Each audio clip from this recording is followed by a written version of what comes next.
Welcome back to Hollywood Pulse. Big love to everyone who's been rocking with us. If you haven't already, smash that subscribe button so you never miss the heat we drop. In the rap game, checking in ain't just some side talk, it's a big deal. But 50 Cent, he don't bow to nobody. Seems like the LA Crips didn't get that message. Before the fame, before the bulletproof vests and champagne deals, 50 was just boo-boo from Southside Queens. But don't get it twisted, he wasn't some random corner boy. He ran the streets with real power, like a chess master plotting every move. Always thinking 10 steps ahead, always hustling smart. But in the streets, smart don't mean safe. One slip could have meant lights out. Every win had risk. Some moves were genius. Some nearly cost him everything. But here's what makes him different. Despite being knee-deep in street life, 50 never joined a gang.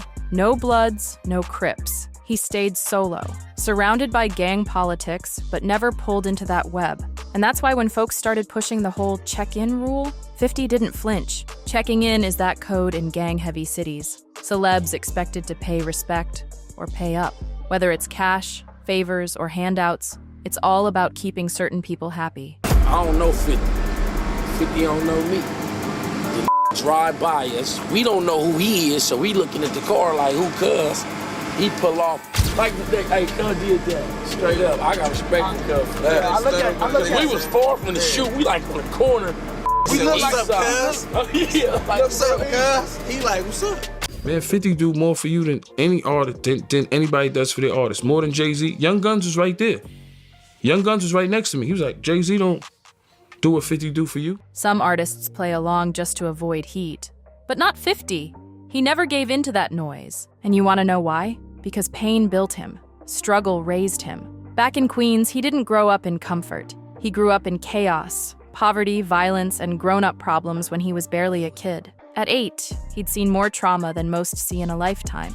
His world shattered when his mom passed. That moment changed everything. He once said, "After my mom passed, everything that went wrong because she wasn't there." That kind of loss, it makes you cold and unbreakable. If I wanted to go to the park and it started drizzling, it was happening because my mom wasn't there. That's how deep the pain ran for young Curtis Jackson. A kid crushed by grief, trying to make sense of a world that just kept hitting back. After his mom passed, Curtis locked himself in his grandparents' basement. He told Oprah it was the only way he knew how to deal with the pain. He couldn't talk about it, didn't have the words, just silence and scars. And as if that wasn't enough, his father, ghost, gone before he even had a chance to ask who he was. And 50? He never even tried to find out. "I have no interest in it," he said. That says everything.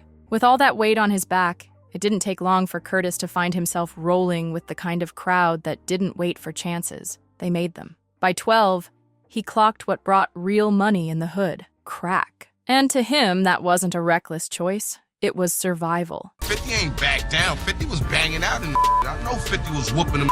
50's a big boxing.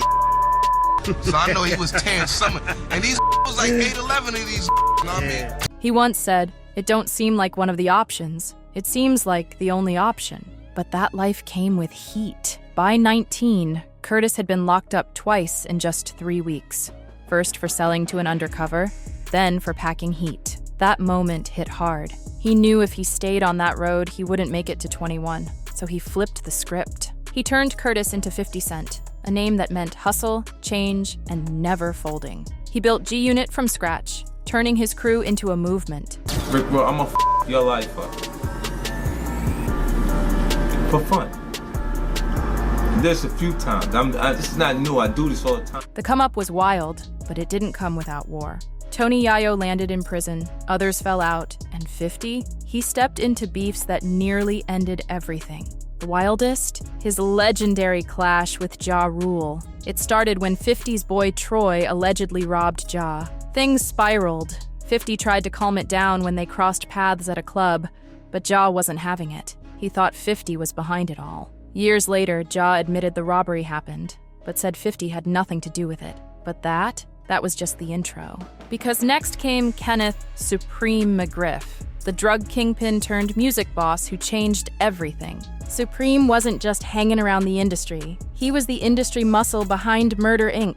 He made sure artists like Ja Rule stayed untouchable. So when he told 50 Cent to back off, 50 gave him that respect, at first. Yeah, 50 used to look up to the guy. But you know 50? He don't stay quiet for long. Next thing you know, 50 drops, "Your life's on the line," calling Ja a studio gangster who needed Supreme just to get his chain back. That bar, straight disrespect. And it lit the whole beef on fire. Then came the club night that turned it into chaos. 50 and Ja booked at the same spot, trouble was guaranteed. A fight popped off, and when the dust settled, 50 walked out holding Ja Rule's chain. And just to twist the knife deeper, 50 flexed that chain in the "Your Life's on the Line" video. You better check in, Magic, Sam Gangster, Crip. Straight up. Crip. Straight up. Crip. Ja, embarrassed. Word is he ran to Supreme for help, but instead of returning the chain, Supreme gave him a watch. At that point, Supreme was done cleaning up Ja's mess, but it got way worse. 50 started hanging with names Supreme couldn't stand: E-Money Bags, Big Nose Troy, and Green-Eyed Born. These weren't just old enemies.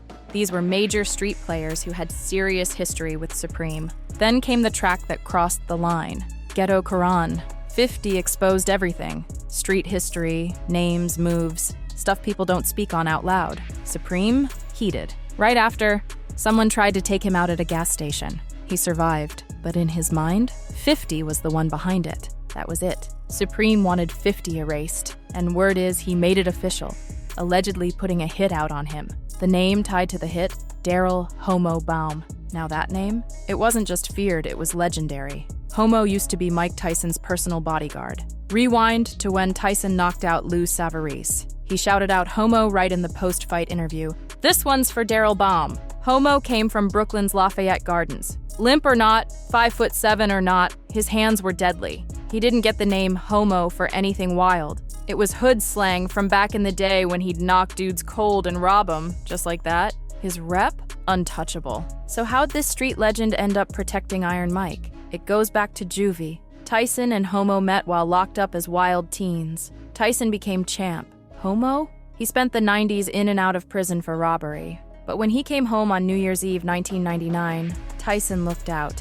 Gave him a whip, a Rolex, and even a job. But Homo wasn't the type to live off handouts. He wanted his own lane, his own respect. So he linked up with the Peanut Crew and rolled heavy with Supreme. Even at 34, with young guns all around, Homo never backed down. Homo wasn't just flexin', he was making bold moves fast. Pressed up on local dealers, letting folks know he was still that guy. For a while, he was even living large at Mike Tyson's Connecticut mansion. Yeah, the same crib 50 Cent would later cop. But when 50's beef with Supreme spiraled out of control, the streets turned deadly. Supreme wasn't throwing warnings anymore. Word is he allegedly put a hit on 50, and the man picked to pull the trigger, Daryl Homo Baum. May 24th, 2000. 50 was leaving his grandma's crib, his son inside, grandma right at the door. As he climbed into the back seat of a car, another vehicle rolled up. A shooter walked right up and let off 9 shots, straight through the window with a 9mm. He got hit in the hand, hip, both legs, chest, arm, and even caught one in the left cheek, just a few inches higher, and it would have been over. But 50? He survived. 3 weeks in the hospital, multiple surgeries, and a recovery that turned him into a living myth. That shooting didn't break him. It built the legend. 3 years later, 50 dropped many men, hinting Homo was behind the hit. But by then, Homo was already gone, and not 'cause of 50. The streets had their own schedule. Just 3 weeks after the hit, Homo was taken out, but not over 50. It was deeper. He got caught in a bloody turf war that had nothing to do with that hit. Homo was still tied to the Peanut Crew, run by Ivory Peanut Davis and James Jr. Hamilton. All that smoke? It traced back to a street war that popped off in June 1999 when Myron Wise Hardy got killed in Brooklyn's Lafayette Gardens. Wise was part of the Cash Money Brothers, CMBA, big players in Bed-Stuy's crack game. Wise's brother? Damian World Hardy. He was locked up at the time, but once he heard what went down, he wanted revenge on everyone connected to the Peanut Crew. That included Homo, even though Homo was behind bars when Wise got hit. The suspected shooter? Rummel Davis, Peanut's own nephew. And that set everything on fire. After that, the summer turned deadly for the Peanut Crew. Damian World Hardy wasn't playing. He He sent his top hitter, Aaron eBay Granton, to wipe them out. No warnings, no chances. The bodies started dropping fast. Dwayne Thor Myers, gone. Then Gerard Kojak Mackins, another one of Peanut's soldiers, shot down. Kojak was rumored to be the one who supplied the strap that killed Myron Hardy. The streets were on fire. Then, June 10th, 2000, just past 2 a.m., Homo was lured out by a woman to a Brooklyn corner at Quincy Street and Marcy Avenue, sitting in his car, probably thinking it was just another night. Then eBay crept up and shot him execution style in the back of the head. Just like that, Homo's return to the block ended. Tyson, loyal to the end, paid for the whole funeral. Meanwhile, Supreme McGriff's empire was crumbling. The feds were circling. He got slammed with federal charges, drug trafficking, racketeering, and murder. They had everything. A hitman's testimony, texts, even video proof. Supreme was paying $50,000 a hit. His assets? All seized. It got so bad he had to settle for a court-appointed lawyer. April 9th, 2007. Supreme got life.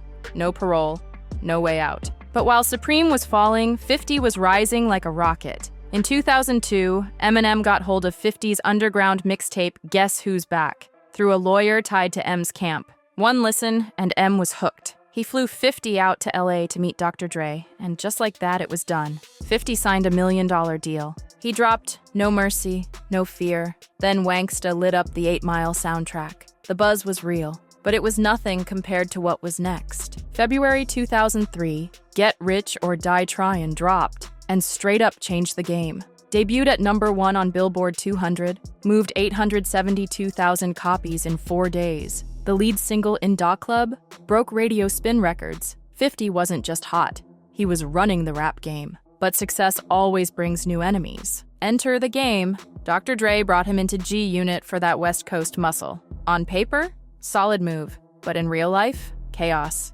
Game's manager?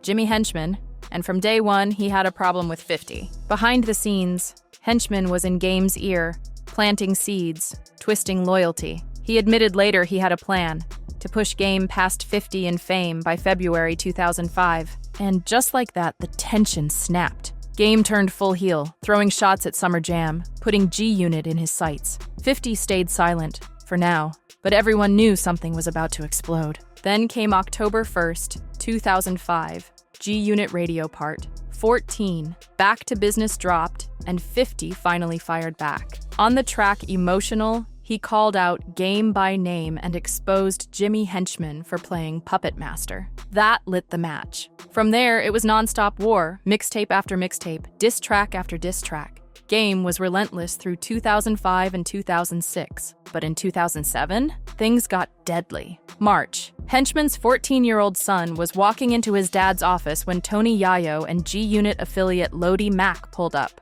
Yayo allegedly slapped the kid, and Lodi flashed a piece. Charges against Yayo were dropped, but Lodi took the fall. That loyalty cost him. He got 2 years in prison, and just weeks after getting out, he was gunned down in New York. Cold, ruthless. This wasn't random. Word is, Henchman put a hit on him. And that move kicked off an all-out war. Henchman came for 50 and Yayo like he was directing a crime movie. First, he tried hitting 50 on Manhattan's West Side Highway, gun in hand, car blazing through traffic, but right before he made his move, cops showed up. He backed off. Then he got bolder. Henchman started plotting to blow up 50's bulletproof van. Yup, he thought only an explosion could end it for good. But it didn't stop there. He came after Yayo next. First, he set up a drive-by on Yayo's mom's house, quiet and calculated with a silenced weapon. Then, he spotted Yayo's Bentley and riddled it with bullets. But Yayo? He was sitting in a bulletproof van just behind it and walked away without a scratch.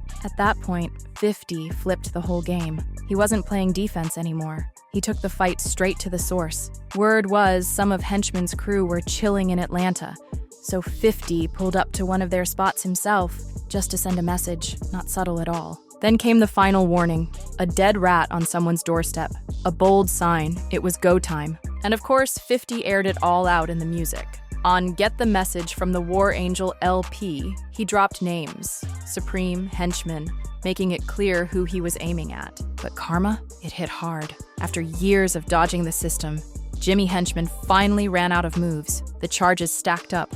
Drug trafficking, witness tampering, money laundering, and murder for hire. all tied to Lodi Mac's killing. November 29th, 2017. Henchman was convicted and hit with 2 life sentences. No deals, no way out. Meanwhile, 50 walked away untouched, still standing, still winning. While the rest crumbled, 50 flipped his street cred into a global empire. Over 30 million albums sold, a Grammy, an Emmy, and a wall full of BET, Billboard, and World Music Awards. From surviving 9 bullets to dominating rap, TV, and business, 50 Cent didn't just make it, he owned it. If you thought this story was wild, trust me, we're just getting started. Like, share, drop a comment, and subscribe for more jaw-dropping stories. See you in the next one. It's about to get even crazier.